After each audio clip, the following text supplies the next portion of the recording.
Сайн байцгаана уу? Шимтэй яриа подкастын дахин нэг дугаар бэлэн болоод байна. Өнөөдөр номоо бит хоёр та бүхэндээ ялангуяа эмэгтэйчүүдэд, бүсгүйчүүдэд ойр сэдвээр ярилцахаар бэлтгэсэн байгаа. Энэ сэдв юу вэ гэвэл сарын тэмдгийн үеийн хооллолт байгаа, тийм ээ. За ингээд номоогоо энэ подкастнда бас урьж гин. Сайн уу номоо? Сайн уу? Бүгдэнд нь энэ өдрийн мэндийг хүргэе.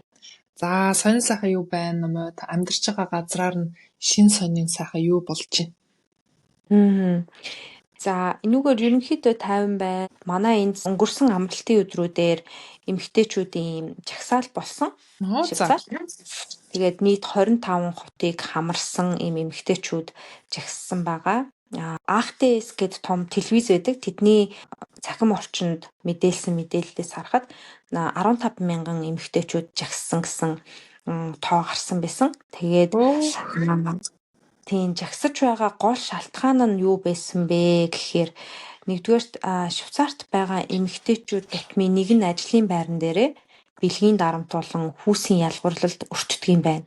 За тэгээд одоо аж ахуйн нэгжийн удирдах албан тушаалд эмэгтэйчүүдийн эзлэх хувь нь ердөө 35%.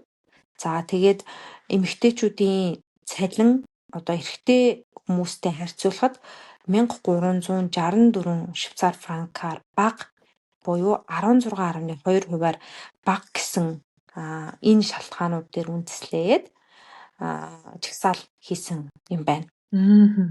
За танаар бол танай амьдарч байгаа нутгаар сонин сайхан зүйл байвал бидэнтэй хуваалцаарай.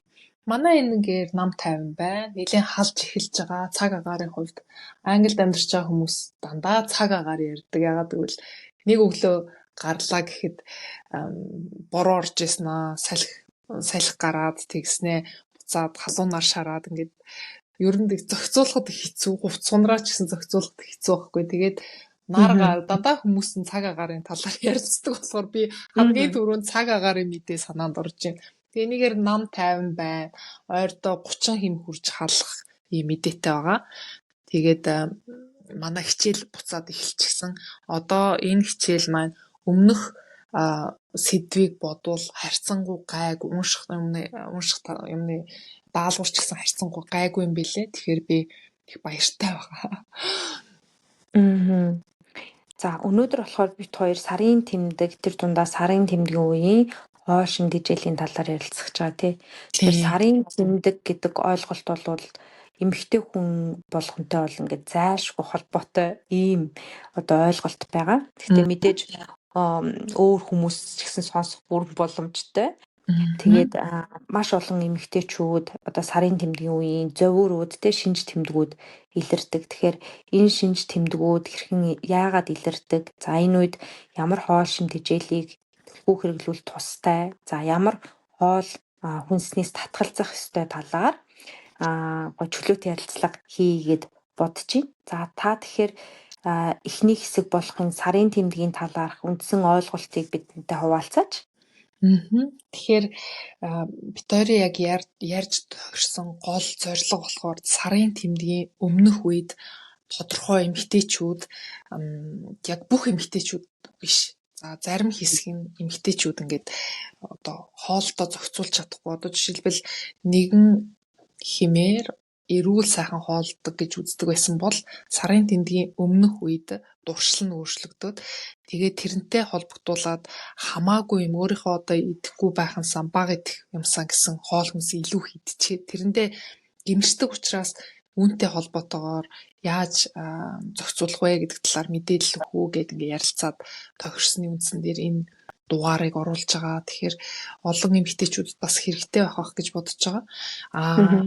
Сарын тэмдгийн хувьд ер нь бид амьдралынхаа туршид ойролцоогоор дунджаар нэг эмэгтэй 450 удаа одоо амьдралынхаа туршид сарын тэмдэг ирдэг гэсэн үг. 12 наснаас 51 нас хүртлэе гэж тооцоолох юм бол ойролцоогоор сарын тэмдэг ирдэг 39 жилийн турш одоо сарын тэмдэг ирж байгаа. Тэгэхээр энэ бидний амьдралын хувьд нэлээд тийм том хэсгийг бас эзэлж байгаа байхгүй юу? Тэр утгаараа тэр үедээ яаж одоо хоол хүнсээ зохицуулж гин юу идэж гин гэдэг нь бас л бидний сэтгэл зүйтэй бие одоо авч явах байдал, өөрийнхөө эрүүл мэндэд дэмжих тэр өнцөг энд бас ингэ нөлөөлөд байгаа. Тэгэхээр миний хувьд хооллолтын хувьд нэлийн дуршил өөрчлөгддөг. Сарын тэмдгийн өмнөх ялангуяа 7 юм уу 14 хоногийн хугацаанд баг сэтгэл санаа болоод хооллолт нэлийн өөрчлөгддөг. Тэр чиний хувьд ямар байдаг вэ? Магадгүй энэ нэлийн хувь хүний асуудал байж магадгүй. Гэхдээ эмэгтэйчүүдэд нэлийн их тохиолддог учраас би асууж байгаа шүү. Миний хувьд болохоор хоолны дуршил бол айгүй их нэмэгддэг. За сэтгэл зүйн хувьд айгүй тийм хэлбэлзэл өндөртэй болдог. За тэгээ бухимдал өндөр болдог гэж юу.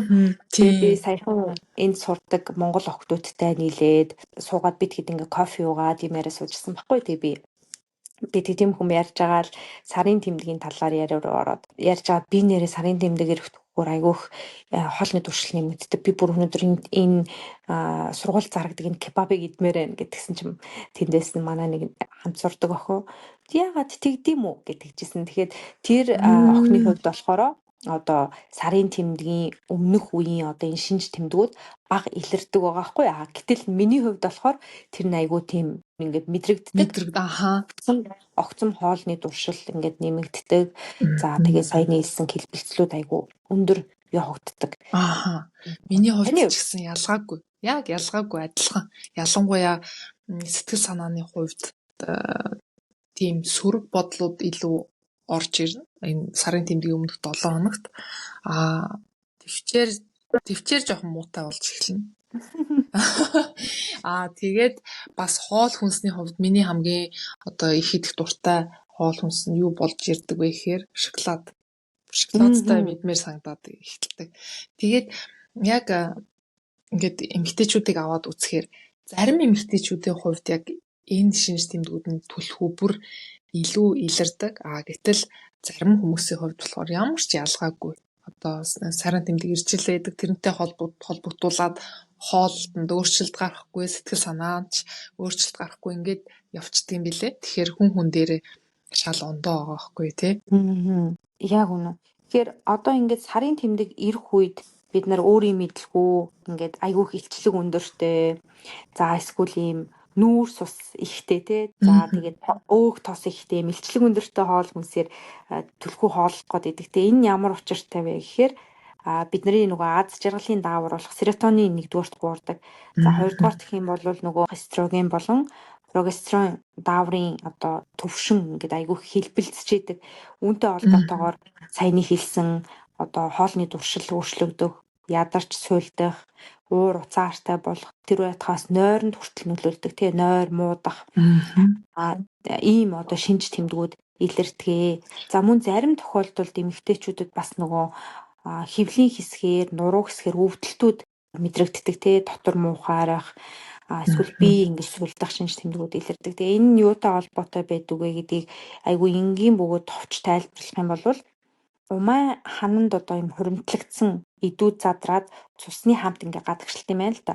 Тэгэхээр энэ задралын үед энэ простагландин гэдэг бодис ялгардаг. Тэгээ энэ бодис нь болохоор умайг уг нь агшаах үүрэгтэй ч гэсэн хит ихээр ялгарх юм бол саяны хэлсэн хөвлийн хэсгээр өвдөх, нуруу хэсгээр өвдөх энэ шинж тэмдгүүдийг илүү их болгож өгд юм байна.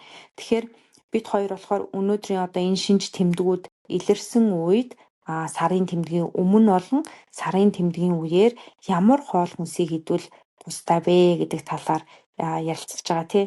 Тэгэхээр та одоо хамгийн түрүүнд ийм хоол хүнс идвэл айгүй тустай байд юм гэсэн зөвлөгөөг өгвөл яг энэ үедээ өөрийн ирэхгүй гүйж гараад одоо маш илчлэг өндөртэй бялууч юм уу эсвэл шарсан төмс нөгөө түргэн хоолны газар ороод хоол идэх ч юм уу ийм тохиолдол зөндөө байдаг. Тэгээ манай нэг найз хэлжсэн би сарын тэмдэг ирсэн үедээ мангас шиг л болчихдог гэдэг.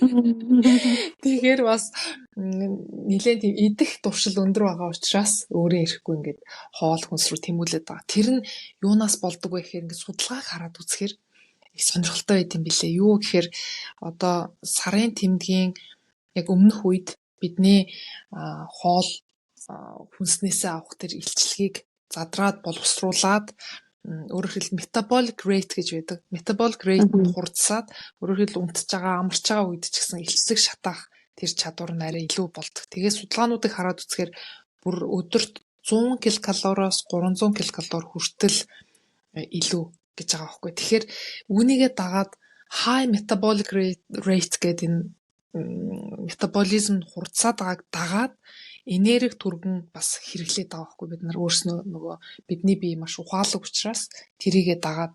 Тэгэхээр дийлэн эмэгтэйчүүд юу гэж боддог вэ гэхээр за би одоо муудаа өөрийнхөө төвчээргүүдээ ингээд буруу хооллоод байна тий.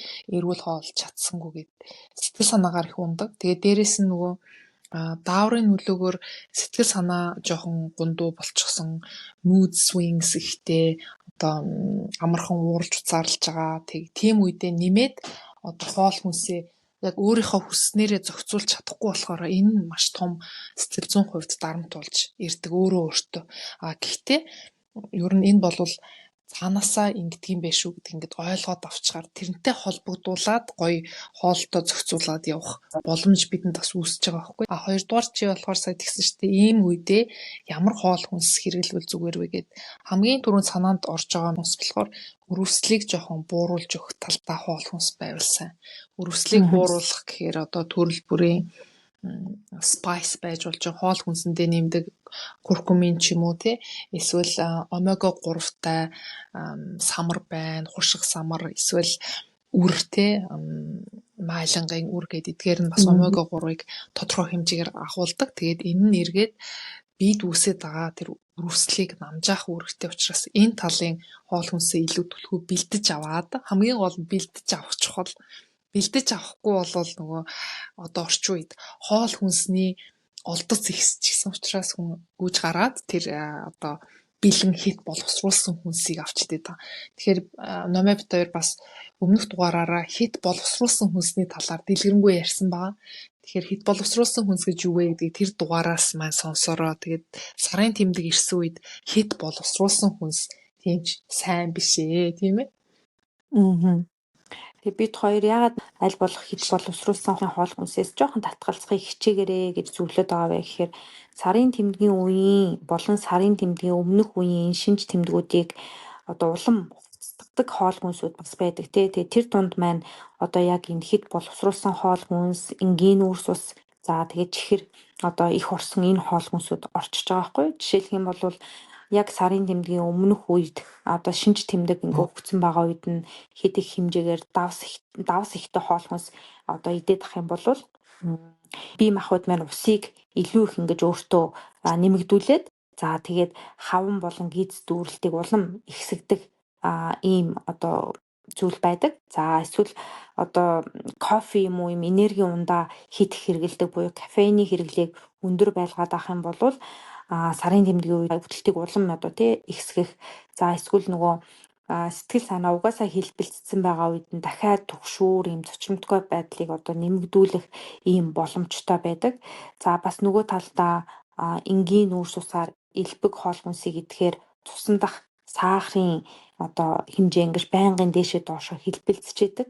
Тэгэхээр энэ нэргээ дахиад нөгөө сэтгэл санааны одоо уналтан дээр нэмхэн дахиад нэмэлт болчдөг болохоор эдгээр хоол хүнсийг бас хязгаарлаж өгвөл зүгээр байдаг.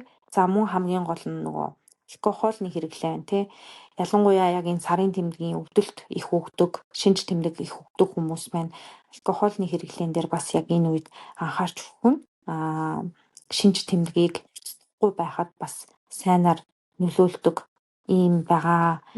Тэгээ саяны зүйл дээр бас нэмээд хэлэхэд сарын тэмдгийн өмнө нэг дунджаар 0.5-аас 2 кг нэмэх нь хэвэн гэж үздэг юм байна л да. Яагаад вэ гэхээр энэ үед нөгөө даавруудын одоо хэлбэлслээс болоод бид шингэн хуримтлагдах, за тэгээд гиз дүүрэхтэй хавантах энэ шинж тэмдгүүд илэрдэг. Тэгээ энээсээ болоод ингээд бага хэмжээний жин нэмд юм байна л да. Тэгээд манай нэг дүү тэгжээс ахгүй. Би өөртөө яг ингээд сарын тэмдэг ирэхийн өмнө амар их жин нэмээд тэгээ энэ үедээ би бүр ингээд идэхгүйгээд өөртөөгөө бүр амар том юм тулаан хийдэг гэд надад ярьж исэн. Тэгэхээр энэ болохоор яг зүгээр сарын тэмдгийн өмнөх үед тохиолддог хэвийн зүйл. За тэгээд сарын тэмдэг ирээд буцаад одоо дааврын байдал нь хэвийн болоод ирэхээр энэ жин ингээд буцаад хэвэндээ ордгоо. Тэгэхээр энэ үеийн жин нэмэлтэн дээр бас нөгөө залуу хүмүүс маань стресстэйд хоолт хийж илээ хит хорих ийм тохиолдол бас айгүйх гардыг билээ. Тэгээ хоолт хийжээ ингээд хориглоод энэ хоол хүнсийг идэхгүй дайет гээл тий. Ингээд хориглоод байх тусам энэ бас ямар нөлөө үзүүлдэг вэ гэхээр binge eating буюу нэг дор сууж агаад маш их хэмжээгээр нөгөө калори хэтрүүлж идэх ийм эрсдэл дагуулдаг. Тэгэхээр жишээлбэл сарын тэмдгээ өмнөх үедээ нилээх идсэн болвол дараа нь тэгэл гимшижсэнээс сарын тэмдгийн яг өмнөх үедээ сонирхоод байгаа өөрт идмээр байгаа тэр хоол хүнсээ урьдчилж бэлтгээд илүү эрүүл байдлаар бэлтээж тавиад тэгээд нөгөө туршилт төрсөн үедээ тэндээсээ идээд байвал уулан зүгээр тэгэхээр бэлтгэх хоол хүнсээ бэлтгэх гэдэг нэг том юу гарч ирж байгаа сэдв гарч ирж байгаа. Тэрэн дээр би миний одоо би зөв буруу чамайг хоол хүнсээ урьдчилан бэлтгэх дээр их сайн хүн гэж би бодод байгаа штэ. Тийм. Одоо яг нөгөө одоо жишээлх юм бол би ингээ өөрийнхөө хувь хүний туршлага дээр аваад үзэх юм бол сарын тэмдгийн үед би ядралт их болдог. За түрүү хэлсэн сэтгэл санааны хэлбэлцэл өндөр болдог, стрессийн түвшин нэмэгддэг, тий. Амархан ууралж буцаарладаг болдог. Тэр үед ингээд намайг стресстүүлэх ч юм уу эсвэл ингээ ачаалал нэмсэн зүйл их байх юм бол улам нөгөө нэг шинж тэмдгүүд маань хурцтмал байдал руу ороод идэг байхгүй. За тэгэхээр энээс сэргийлэхийн тулд одоо яах аргагүй миний нэг гарц бол ингээд хоол хүнсээ урьдчилж бэлтгэх болдог. Тэгээ хоол хүнсийг урьдчилан бэлтгэхэд мэдээ шим тэжээл талаасаа ч тэр ажлыг хөнгөвчлөх талаасаа ч гэсэн амархан ч гэсэн нөгөө талдаа гэр бүлдээс айгүй гоё уур амьсгал авчирч юм шиг надад санагдаад идэв. Жишээлх нь бол хагас юм уу бүтэн сэнд бид нөхөр битүүр ингээ ажиллаа харж агаад аль өдөр нь одоо боломжтой тэр өдрөө сонгож аваад хамтдаа гоё ингээ хоол хүнсээ бэлтгэдэг. Тэгээ одоо манай хүү бас нэлээд том болж байгаа болохоор хамтдаа хүүтэйгээ хамт дамхаа ногоогоо угаах, за ногоогоо арилгах, түүнийгээ хэрчиж бэлтгэх. За тэгээ нөгөө хажуугаар нь байнгын ярьдаг хүүдээ хоол шимтгийллийн боловсрол олгох. Ингээд нөгөө гэр бүлийн гишүүдтэйгээ ингээд цаг өнгөрөх бас нэг юм боломж нь болоод өгчдөг. Тэгэхээр би ерөнхийдөө сард 1-2 удаа их хэмжээгээр хоол хүнсээ бэлтгэдэг байхгүй. Ногоонуудаа яг хоолнд хийх нэг удаагийн хэмжээгээр нь цориултын ууданд хийгээд хөлдөөчдөг. За махнууд байна. Үр тариаг бол харьцангуй би хөлдөөдөггүй. Үр тариагаа яг тухайн үед нь хийчдэг. Тэгээд хөлдөөж болох чимснүүдээ хөлдөөгөөд тэрүүгээр хүүхдүүдтэй зайрмаг смуди ч юм уу эсвэл нөгөө өглөө каш зарим тохиолдолд бас нөгөө барай ингэж эхэлдэг те бид нар тосны төрөлгүүдийг бас хөлдөөсөн жимсүүдээр ингээд хийж дуртай. Тэгээд хамгийн гол нь одоо жишээлбэл ингээд нөгөө сарын тэмдгийн өмнөх үед идэх дуршил аягүй өндөр болсон байгаа шүү дээ. Цаанаасаа би илчлэх шаардаад байгаа. Энэ үед оройн цагаар хөргөчөнд хоол бэлэн байх нь одоо маш сайхан байдаг. Тэгэхгүй бол Uber руу ороод нэг товчлуур дараал яах аргагүй фаст фуд ч юм уу ийм захиалж идэх болж байгаа хгүй. Тэгээ миний хамгийн жоохон анзаарсан зүйл нь одоо жишээлбэл тухайн үеийнхаа байдлаар фаст фуд авч идчихээ дараа нь бас ингээ өөрийгөө жоохон буруутгах ч юм уу те. Тэгээд нөгөө тийм хоол одоо идэхээр үедээ идэхэд гоё ч гэсэн дараа нь ингээ нэг хоол боловсруулах замд ингээ нэг хүнд ачаалал өгөө тэгээ яг унтахын өмнө идчихээр нэг юм тухгүй байдэн штэ те. Тэр мэдрэмжэндээ бас ингээд айгуу тийм сөрөг хандлага одоо мэдрэмж аваад идэв. Тэгэхээр урьдчилж бэлтгэнэ гэдэг маань олон талын ингээд ач тустай байдаг. Би бас яг чамаас асуу гэж бодож байсан байхгүй. Яг урьдчилж бэлтгэхдээ юу яаж бэлтдэг вэ гэж нарийн асуу гэж бодож байсан. Тэгээ чи сая илчлээ өөрөө ногоогоо яг ингээ хоолнд бэлэн байдлаар хуваагаад бэлтчих, хөлдөөгөөд бэлтчих тийм байна. Махаа бэлтчих тийм байна те. Тэгэнгүүт хүн гүйж гараад гаднаас бэлэн мэдхийн оронд гэрт байгаа бэлтээд тавьсан байгаа учраас тэр хоолоо идэх нь штэ. Тийм яг үнэ. Тэр өстой чухал шүү. Тэгэхээр одоо сарын тэмдгийн өмнөх үед сэтгэл санааны байдал ингээд докторгүй болох нь нэлээд олон эмэгтэйчүүд дээр ажиглагддаг. Гэтэл энэ бүр экстрим буюу бүр хүндрүүлсэн байдлаар, хүнд байдлаар бас зарим эмэгтэйчүүд тохиолддог байна. Үүнийг юу гэж тэмдэглэдэг вэ гэхээр PMDD товчоор дэлгэрүүлээд унших юм бол premenstrual dysphoric disorder. Энэ үед болохоор яг нөгөө депресстэй төстэй дандаа тийм сэтгэл санааны хувьд маш хүнд байдалд энэ хүмүүс орд юм байна. Тэгэхээр ийм байдалд орж байгаа бол зүгээр л би надад зүгээр тохиолдож байгаа биений юмтай холбоотой ингэж орхилгүйгээр яг мэрэгжлийн эмчт хандаад тусламж хийх нь илүү сайн. Яагаад гэвэл яг үүнд зөгцсөн эмчилгээ, бас эмч санал болгож болно. Тэгэхээр ийм байгаа бол ялангуяа яг сарын тэмдэг ирэхээс нэг 7 хоног, зарим хүмүүсийн хувьд бүр 2-7 хоног үргэлжилдэг. Дандаа нөгөө гутралсан ийм сэтгэл готролын байдалд л ордог гэсэн. Тэгэхээр өөрийгөө бас эмэгтэйчүүд, бүсгүйчүүд маань сайн анзаараад тэгээд тэр үедээ мэдээж амьдралынхаа хэв маягаар зохицуулах амархаа хэлэхэд амархан тий. Гэхдээ яг нөгөө ийм нэлийн хүнд сэтгэл готролд орж байгаа хүмүүсийн хувьд болохоор тэр үедээ босоод гоё дасгал хий гэсэн ч тэр мотивац нь байхгүй. Тэг орносоос ч босч чадахгүй байгаа учраас асуудал нь тэндээ байгаа учраас мэрэгчлийн хүнээс зөвлөгөө аваад тусламж авсан хамаагүй дээ шүү. Хөнгөн маягаар ирдэг хүмүүсийн хувьд тий хөнгөн маягаар гэдэг нь бас сэтгэл санаа одоо тавгүй тухгүй болдгоо.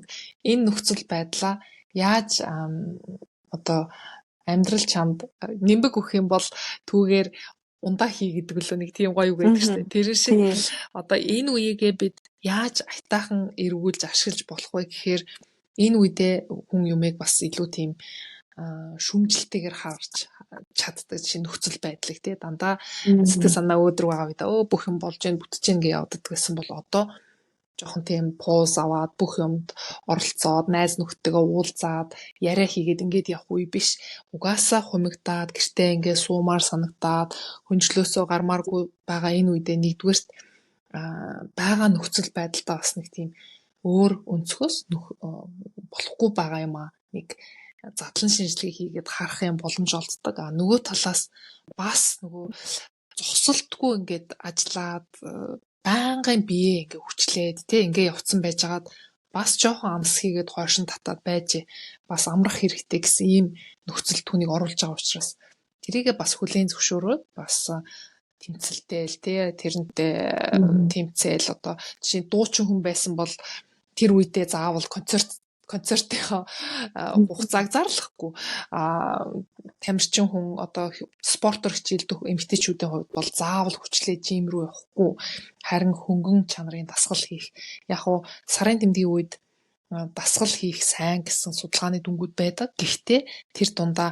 өөрийгөө чагнаад жоохон тийм зөөлөн маягийн йог ч юм уу сунгалт ч юм уу гэртээ хийж болох эсвэл гоё паркт алах гадаа гаргач хөнгөн алхах ч юм уу ийм маягаар өөртөө жоохон тийм гоё дэмжлэгтэй хандаад тэгээ хоол хүнсэн дээрээ ч гэсэн хитрхи их хориглоод болохгүй гэхийн оронд одоо дандаа нөгөө эрүүл гоё хөнгөн маягаар хоолдог байсан хүн сарын тэмдгийнхээ үеэр магадгүй зайрмаг идэх дуртай бол зайрмгаа идэх ч юм уу тий болж өгвөл тийм сэтгэл санааны хувьд өөрийгөө нэмээд буруушаах биш. За энэ үе ингээд дууснаа.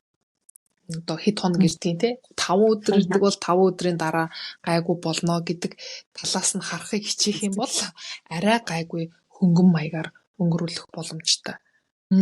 Тэгээд бас нэг анхаарах хэрэгтэй юм нөгөө харилцаа байгаа тий гэр бүлийн харилцаа.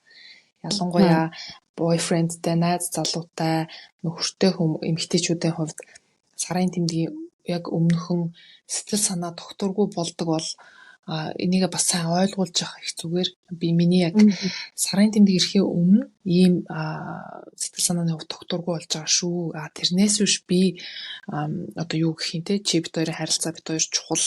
Тэрийгээ сайн ойлгуулахгүй бол ялангуяа залуучууд те залуу хосууд энийг ойлгоогүйгээс давж чадахгүй салах те биедээ хайртай ч гэсэн үл ойлголцох байдал үүсдэг. Тэг хүүхдтэй ч гэсэн ялгаагүй. Тэгээд би өөрөө бас охинтой хүн учраас охинтойгоо айл болохоор багаас нь илэн далангүй байхыг боддtiin. Ер нь бол энэ тал дээр ярилцаад угаасаа тодорхой насанд хүрээд миний охин ч гэсэн энэ сэдв миний охинд ч гэсэн хамааралтай болох учраас багаас нь угаасаа нууж хаахгүйгээр тий ингээ ярилцах юм бол илүү үр дүнтэй. Жишээлбэл би сарын тэмдгийн үеэр миний сэтгэл санаа докторгүй болсноос хүүхэд юмаа үзүүлэх гээд гоё юм хийчгээд нэг гоё цаасаар урлан хийчгээд ээжээнийг хардаг гээд эрэхтэн тиймээ за мэдлээ гоё гээд ингээ хэлчихлээ. Тэгээд буцаад нэг ажил хийх гээд ч юм уу те компьютер дээр яг төвлөрөөд байж байгаа дахиад нэг тоглоомоо аваад гүгээд эрэхтэн за байж л тач гэдэг юм уу те нэг эвгүй харьцсан болвол хүүхэдтэй тэрийг ойлгуулад те ээжийнх нь би яг чамд хайртай шүү ээжийнх нь энэ нөгөө нэг дааврын зохицуулалт ингээд савлаа миний сэтгэл санаа нэлээд савлаад байгаа учраас чам руу ингээд онцгүй харьцчихлаа уучлаарай гэд ингээд хэлэхээр хүүхэд бас тэрийг маш сайн ойлгож авдаг. Тэрийгээрээ би юу гэж хэлэх гэж байгаа вэ гэхээр одоо тэрийгээрээ хаацаалал те би одоо биний имэр ирсэн юм чи би ингэчлээ гэдгийг биш. Яг гоё ингээд уг үндсээр нь ойлгуулад юу болж байгааг ингээ яриад ахаар бас хүүхдэд их гоё ойлгомжтой. Тэгээд манай охин бид нар нэг юунд явж исэн баггүй амралтаар хоолойдгээр явж исэн. Тэгээд бид нэг юун дээр ороод супермаркет руу ороод найзуудтайгаа хамт явжсэн хүнсээ цуглуулж явж исэн чинь тэнд нэг юм юуны menopause гээд цэвэршилтийн зориулсан юм бүтээгдэхүүн байж исэн. Тэгсэн чи тэрийг манай охин харснаа тэг чинь 9 настай байсан баха. Ээж энийг хардаа menopause зориулсан юм байна гэж штэ гэдгсэн чи манай найз хүүшээ ямар хөөрх юм би юм багасаа энэ талаар мэддэм үү гэд.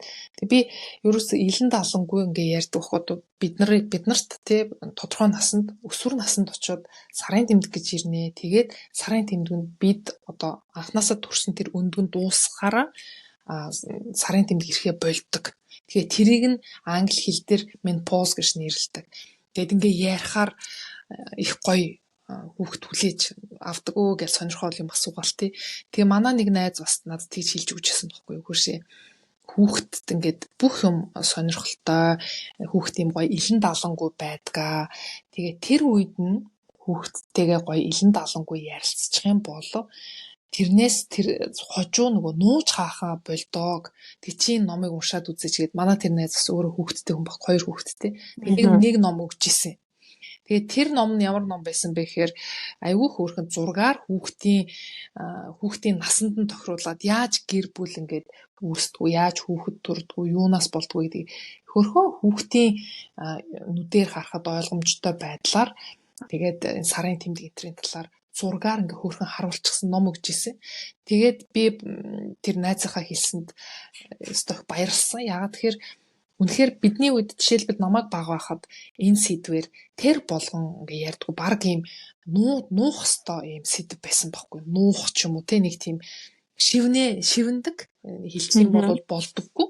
Гэтэл эн чинь бол хүн бүхэнд хамааралтай энэ подкастыг эхлүүлэхэд чи ч гэсэн хэлсэн тий одоо найз залуутай гэр нөхөртэй хүмүүст ч хамааралтай одоо ихчтэй ээжтэй хүмүүст ч хамааралтай хүн бүхэнд хамааралтай сэдв учраас багаас нь илэн далангүй зөв мэдээл нээлттэй байх юм бол их зүгээр гэж би боддیں۔ Нууж хаах юмгүй те ээжтэй ирээд хилдэг, эгчтэй ирээд хилдэг. Тэгээд эдний сургууль дээр нь манай охины сургууль дээр нь бас sex education гэд энэ талаар их ороод эхэлсэн байлээ.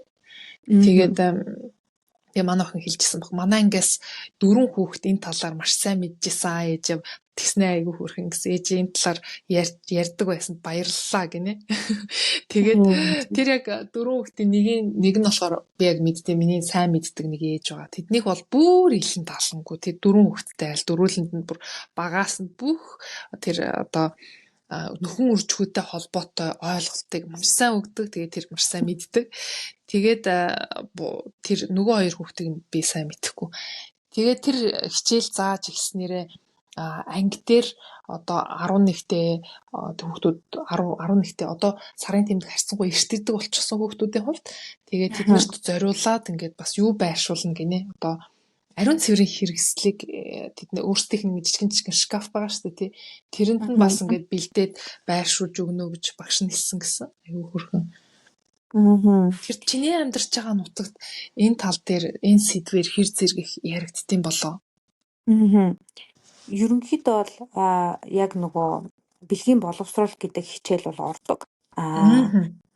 Тэгээд саяхан би нөгөө нэг судалгааны арга зүйн хичээл авахад бид нар дипломын ажлын сэдвээ сонгоод Тэгээд тэрнийхээ арга зүй хэрхэн хийж байгаа талаар ангийнхаа хүүхдүүдэд хуваалцаад тэрэн дээрээ санал шүүмж авдаг байхгүй. Тэгээд тэнд манай ангийн нэг охин Швейцарын багш нар тэр дундаа бэлгийн боловсрол олгодог багш нарын гарал үүсэл хувийн туршлага яг энэ боловсролыг олгоход яаж нөлөөлж ийн вэ гэдгийг судлах тийм судалгаа хийсэн.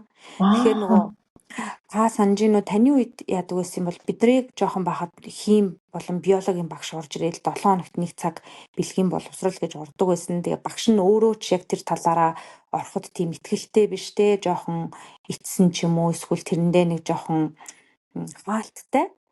Тийм байдлаар орохоор нөгөө авж байгаа хүүхдүүд ч гэсэн энэ жоохон хаалттай сэдв юм байна гэж хүлээж авдаг юм болов уу гэж би зүгээр бол хувьдаа бодсон. Бусад хүмүүс өөрөөр бодож бас магадгүй. Тэгээд Швейцарт болохоор бэлгийн боловсрол олгож байгаа багш нарын энэ мэдээллийг хүргэхэд тулгамдж байгаа ямар асуудлууд байна? Яг тухайн багшийн өөрийнх нь бэкграунд нь яг хэрхэн нөлөөлж ийн вэ гэдгийг нь ийм судалсан судалгаанууд аяг их байдаг. Тэгээд манай ангийн охин бас яг тэр талаар судалгаа хийх гэж байгаагаа хуваалцж исэн. Надад бол аягүй тийм шинэлэг санагдсан. Эднэрийн хувьд болохоор тэр сэдв бол аль хизээ ингээ хуучирчсан ийм сэдв байгаа байхгүй юу? Намайг баг байхад тийм хичээл орж байгаагүй баха. Би бол санахгүй байна. Би санахгүй байгаа бодвол тиймэрхүү хичээл ерөөсөө орж байгаагүй. Тэр талаар бол яг албан ёсны боловсрол олох хичээл орж байгаагүй. Сүүлд харин ордог болсон юм байна тий. Тийм. Тэгээ манай их сургуулиудад энд би болохоор өөрийнхөө сурдаг одоо сургуулийг л мэдж байгаа болохоор тэрэн дээр тулгуурлаж ярьж байгаа шүү. Өөр бусад Швейцарын сургуулиуд би ямар үдгийг сайн хэлж мэдэхгүй байна. Миний сурж байгаа сургуулиудад болохоор нойллын хэсэгт ариун цэврийн хэрэглэл чөлөөтэй ингээд авч болохоор байдаг. Тэгээд одоо жишээлбэл өдөржин хичээлтэй эмэгтэй оюутан байлаа гэж бодоход одоо сарын тэмдэг бид нар яг өдрийн хэдэн цагт ирэх нь тодорхойгүй байдаг те хизээ ирэх нь мэддэхгүй те яг хичээлийн дундуур ирэх үед одоо хялбархан шийдэх боломжтойгоор бас зөвлөж өгсөн байгааг хараад битүүхэндээ жоох хатаархал төрсөн. Би ч гэсэн яг тиймэрхүү юу харсан шүү. Одоо яг чиний ярьж байгаатай адилхан. Яг тийм жоохон атаархал төрдгийг яг ямар гоё юм бэ гэж тий ямар гоё юм бэ ингээд тавиад өгдөг юм бэ штэ гэд би яаж уучлаарай яригшин тасалчлаа гэтээ бид санаанд орсон дээрээ ярьчих гэж би яаж тэр тиймэрхүү юутай тохиолдсон бэ таарсан бэ гэхээр хөдөө явж исэн энд бид нар гэр бүлэрээ нэг амралтаар хүүхдийн амралтаар хөдөө явж исэн. Тэгээ би гадаа нийтийн нэг нойл руу орсон чинь тэрэнд бас яг ингээд ариун цэврийн хэрэгсэл байршуулчихсан байсан. Тэгээ тэрнийхээ хажуу талд нь ийм постэр наацсан байсан баггүй танилцуулга. Тэр танилцуулгыг нь уншсан чинь бид энд тэгэхэд чинь бид нар Wells явж исэн. Wells явж исэн байна нэрээ. Тэгээд хажуу талд нь бичгтээ тэр одоо ийм сайн дурын байгууллага юм байна л та. Charity. Тэр сайн дурын байгууллага ариун цэврийн хэрэгсэл худалдаж авах боломжгүй санхүүгийн хувьд боломжгүй айлын охтуудад тэрийг тавьж өгдөг. Одоо олгодог юм байна. Мөнгө гаргаад тий. Тэгээ яагаад тэгэхээр сарын тэмдэг ирэх үед одоо ариун цэврийн хэрэгсэл худалдаж авах боломжгүйгээсээ болоод хүүхдийн сургуулийг тасалдсан юм байна. Тэгээ хүүхдийн сургууль тасалдгаар мэдээж боловсролын асуудал яригдсан, багш нар нь буцааж тэр хүүхдэд нөхөж хичээлийн заах асуудал яригдсан тий. Тийм учраас тэр талаас нь дэмждэг. Тэрийг хараад би бас яг чамтай адилхан жоохон атаархаад тий ингээд Монголд тавьчихдаг бол манай монгол охтуудад бас ийм гоё боломж байдаг болоосоо гэж өстө нэг битүүхэндээ атаархна гэдэг шиг тэгж санагдчихсэн шүү. Тэгэл би одоо оюутан байхад жишээлбэл Монголд тэгэл сарын тэмдэг ирэх үед хичээлийнхаа дундуур гарчгүйгээл ойрхон те төв центраас ингээд ариун цэврийн хэрэглээ аваад ингээд явж исэн тохиолдлууд бас зөндөө идэг байхгүй юу. Гэтэл одоо энд болохоор оюутнууд те зүгээр л 0 оронгоо тэр асуудлаа ингээд хэлбэрхаан шийдчих боломжтой байгааг харахаар гэж. Тэгээд нөгөө талаас ингээд бэлгийн боловсролыг бид нар ингээд жоохон хаалттай одоо мэдээж сайжирсан баха би бол тэгж бодож байна. Юм чи ингээл баг багаар сайжраад явдаг шүү дээ. Тэгэхээр манай Монголд ч гэсэн энэ тал дээр нэлээд анхаардаг болж байгаа бах. Нөгөө мэдээлэл дутмагасаа болоод одоо жишээлбэл би сарын тэмдгийн өмнөх энэ сэтгэл зүйн хэлбэлцлийг саяхны хүртэл ойлгодгүй байсан байгаа байхгүй юу. Тэгээд хүн ойлгохгүй болохоор ямар мэдрэмж авдаг вэ гэхээр би л угаасаа ийм муухай ааштай юм байна. Би л угаасаа ер нь жоохон болохгүй байгаад байна. байгаа юм байна. Энэ надаас л болж ийм болоод байгаа юм байна. Би л энэ хүмүүстэй одоо ингэж харилцаад байгаа юм байна. Эсвэл ингэж юмыг айгу сөрөг өнцгөр харддаг юм байна гэсэн хэцүү байдлууд айгуух ордог байсан байгаа байхгүй одоо ингэж жоохон охин байхтаа ч гэх юм уу нэг мэдэхгүй байхтаа. Тэгээ одоо ингэ мэдээд ирсний дараа эн чинь хүн ингэж мэдлэгтэй болоод ирэхээр тэрийг ингэ зохицуулж хүртэл сурж байгаа байхгүй одоо жишээлбэл за окей би одоо сарын тэмдэг ирэхт өгч байгаа. Тэгэхээр миний сэтгэл зүйн байдал тогтворгүй болно. Тэгэхээр энэ үед би ойр тойрны иргэн хүмүүстэй анхааруулах ёстой. Анхааруулна гэдэг нь одоо сүрдүүлэх биш, ер нь зүгээр ийм байгаа шүү гэдгээ хэлнэ. Ойлгуулах тэгээ хүн чинь ингээд өөрийнхөө нөхцөл байдлыг өөрийнхөө амаар тайлбарлаад хэлэхээр нөгөө сонсож байгаа хүн ч гэсэн хүлээж авах нь өөр байна шүү дээ. Тэгэхгүй яаж байгааг нь мэддэхгүй ингээд одоо уурлал бухимдал эсвэл ингээд сөрөг хандлага гаргаад байвал хажууд байгаа хүмүүс ч гэсэн айгүй хэцүү те. Тэгэхээр нөгөө энийг айгүй сайн ингээд тайлбарлаж хэлдэг болсон. За тэгээд өөрийгөө яаж зохицуулах вэ гэдэг дээр айгүй сайн анхаарах юм арга хэмжээнүүдийг авч эхэлж байгаа байхгүй юу? Жишээлх юм бол одоо өвдөлт их ирж байгаа үедээ би болохоор жоохон магнигийн агуулмж өндөртэй хоол хүнсийг хүнсэндээ илүү түлхүү нэмж өгөх юм уу? За бүр хамгийн энгийн одоо хэрэгжүүлдэг жишээ гэх юм бол магний ногоон навчит ногоонуудад их агуулгадчихэдэг те. Тэгэхээр өглөө өндөг идэхтэй эсвэл өдрийн хоолнд өндөг идэхтэй бага зэрэг спинач буюу бууцаа хийж аваад ингээд хамт идэх. За түрүүчийн таны хэлсэн нөгөө омега 3 гэж байгаа тий. За омега 3-ыг авахдаа усаа ингээд бага зэрэг чаа үртэй уух. За эсвэл малингийн үр эсвэл юм загсан хоол хүнсээ тухайн үедээ жоохон нэмж өгөх. Гих мэтчлэн. За тэгээд бясалгал хийх. Өмнө нь одоо ингээд хийдгүйсэн бол яг одоо жоохон сэтгэл санаа тогтворгүй болоод ирэх үед нь бүх юм хоошин тавьж агаад ингээд бясалгал хийх. Эсвэл жоохон алхах. Миний сэтгэл санааг өргөдөг ямар зүйлс байдаг вэ гэдэг дээр илүү төвлөрөгч гэдэг юм уу. Иймэрхүү байдлаар хүн өөрийгөө аягүй сайн ойлгод юм лээ. Тэр нөгөө хүн мэдхгүйгээсээ болоод аягүй олон зүйл дээр алддаг гэх нь хайшин олон зүйл дээр өөрийгөө буруутгаж ч юм уу эсвэл буруу талаас нь бодож эсвэл бусдад өөрийгөө бас буруу ойлгох тохиолдлууд байдаг юм лээ. Тэгээ энэ нь бол ингээд эмэгтэй хүний бас сарын тэмдэгтэй айгүйх холбоотой байд юм болов гэж би бодсон. Яг үнэ. Тэрэн дээр би санал нийлж байна. Би бүр яадаг вэ гэхээр нилээн одоо сэтгэл санаа тогтворгүй болсон үедээ дэрэгдэх хүмүүстэй хажуудах хүмүүстэй одоо энэ муухай аашд гаргаад ингээд суугаад ах чинь айгүй тийм буруу аахгүй юу. Яагаад гэвэл миний л биений одоо сарын тэмдэг маань ирсэн юм чинь би ингэж хандах хэвээр гэсэн шиг тий ингэж байж болох. Тэгэхээр миний авч хэрэгжүүлдэг бас нэг арга юу вэ гэхээр би өөрөө ганцаараа тэр үед гадуур гарах аягүй дуртай. Ганцаархнаа. Тэгэхээр би яаж байгаа вэ гэхээр өөрийгөө тухайн нөхцөл байдлаас холдуулж өгч юм. Жишээлбэл гадуур гоё гараад window shopping гадуур маш гоё юм дэлгүүрүүдийн засал чимэглэл одоо цонхон дээрээ байршуулсан тэр цонхны хоргоны чимэглэлт энэ Лондонд гайхалтай гоё байхгүй юу? Бараг л музей энтер үзэж байгаатай адилхан. Тэгээ би өөрөө бас нэг фэшн хувцас стайл аягүй сонирхдаг. Тэгээд нэг өдөр өөрөө гараад ганцаараа зүгээр сайхан дэлгүүрхсээд тий ингээд явчихад чинь айгүй айтайхан болоод буцаад гэртээ ирж байгаа хгүй. Ийм байдлаар бас эмэгтэйчүүд маань юугаа зохицуулж болох юм нөгөө нэг өөрөө ирэхгүй муухай аашлаад байгаа, өөрөө ирэхгүй төвчээр муутай болцсон байгаа үедээ. Ялангуяа ээжүүд дээр бол энэ байдаг бодит үзэгдэл би ганцаараа бас ингэж байгаа юм биш тий. Тэгээд яг чиний хэлсэнчлэн энэ хоол хүнсэн дээрээ анхаарал аль болохоор магний агуулсан хүнс гэхээр нөгөө dark chocolate 70-аас дээш хувьтай хар шоколад гэх юм бол үүнд бас магний агуулгадаг. Тэгэхээр магадгүй сонсож байгаа хүмүүс дунд шоколад идэх дуртай бол сүйтэй шоколад авч идвэл нэмэлт чихрийн агууламж өндөртэй учраас эсрэгээрээ хар шоколадаа идээд эсвэл какао зүгээр дан какао аваад гоё юм бөмбөлөг бэлтгээд урьдчилж бэлтгэх маш чухал. Ягаад гэвэл хөлдөөчөнд хэдийг ингээд энергийн бөмбөг бэлдээд байлгаж яхад яг нөгөө дуршил төрсөн үедээ бөмбөлгөөсөө гаргаад идчихэд самар оролцуулаад жишээлбэл алмонд самар бүүлс гэж байгаа тийм. Тэгээд харч авах. Ягаад гэвэл сарын тэмдгийн өмнөх үед бас утган хаталтын тохиол ихсдэг. Тэрнээс бас урьдчилан сэргийлэх тэрийг бууруулахын тулд харч авгаар ингээд гоё.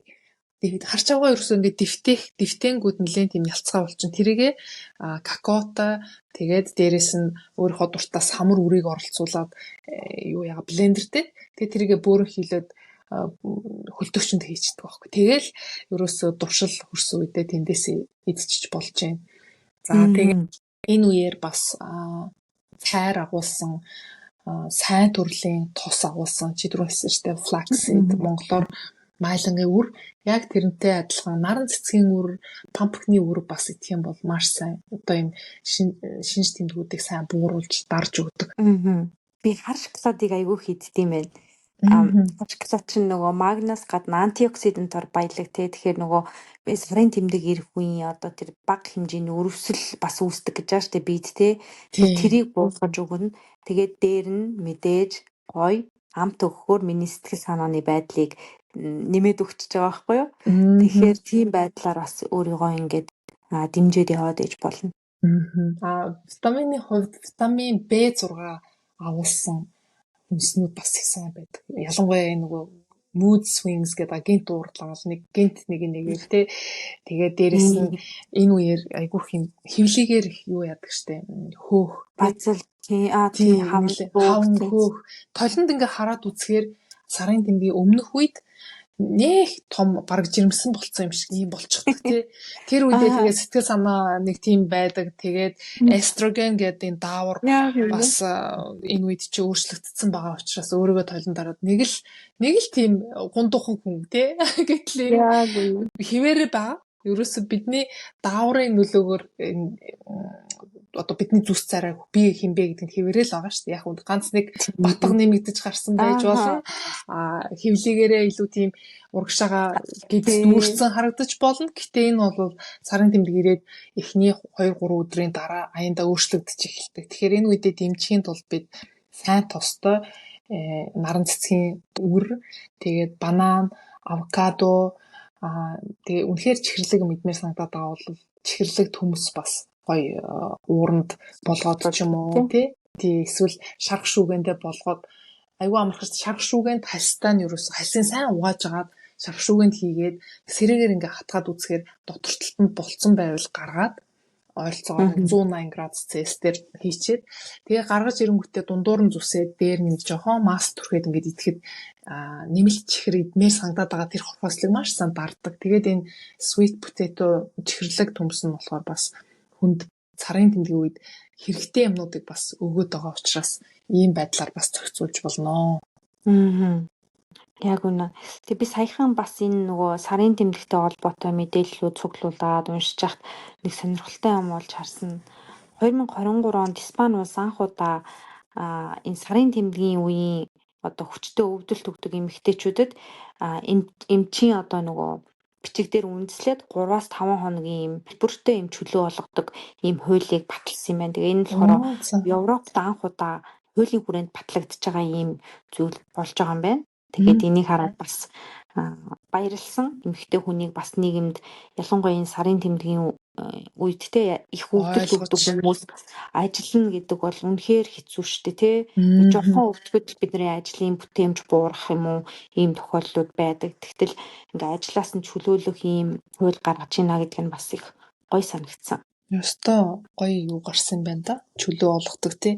Би нэг хөгжилтэй юм залуусын reels харсан байхгүй юу тэгсэн. Тэр хэд эмэгтэйчүүдийн сарын тэмдгийн бадсалтын үед хэр зэрэг өвдөлт өгдгийг юм уцаар залгацсан юм одоо юу гэх юм бэ машин шиг юмар ингээд өвдөхгүй юу. Тэгсэн чи бүр твчихгүй тэр хэд бүр өстой нэрээ алигаа алдаж байна. Тэгээд би бас бодож байсан байхгүй. Эрэгтэй хүмүүс хэрвээ бас энэ өвдөлтийг ингээ байнга сар тутамд мэдэрдэг байсан болвол одоо хууль муулинд дүрмд өөрчлөлт гарна да гэж бодож байсан. Анхнаас тэгвэл гараад эхэлсэн байна да тий. Гэхдээ бас нөгөө нэг хитрхи ийм хүчтэй өвдөлт өгж байгаа бол тэр нь нөгөө эмчит хандах хэрэгтэй тий. Яг бага зэргийн базлалт бол байж болох юм. Үнэхээр өвдөж байгаа бол тэнд асуудал байгаа учраас хүчтэй өвдөж байгаа учраас эмчит сайн үзүүлж харуулаарай гэж хэлмээр байна. Тэгээд бид хоёрын та бүхэндээ ярих гэсэн сэдв маань өндөрлөх тийшээгээ хандж байна. Тэгээд намайд маань бас энэ тал дээр яриаггүй үлдсэн юм байгаа болов? Ерөнхийдөө бүх ярих гэсэн зүйлүүдээ ярьсан байх гэж бодож байна. За тэгэхээр та нар маань бид хоёрын ярьж байгаатай төстэй дараагийн дугааруудыг сонсъё гэж хүсвэл subscribe хийгээрэй. Ингээд дараагийн дугаараараа уулзцгаая. Сонссон бүх хүмүүстээ баярлалаа. Баярлалаа. Тэгээд дугааруудыг маань тухайн цаг бүрт нь алгасалгүй авахыг хүсэх юм бол хонх товчийг идэвхжүүлээрэй. Тэгэх юм бол шинэ дугаар орох болгонд танд мэдэгдэл очих болно. Ингээд бидэнтэй хамт байсан маш их баярлалаа. Баяртай.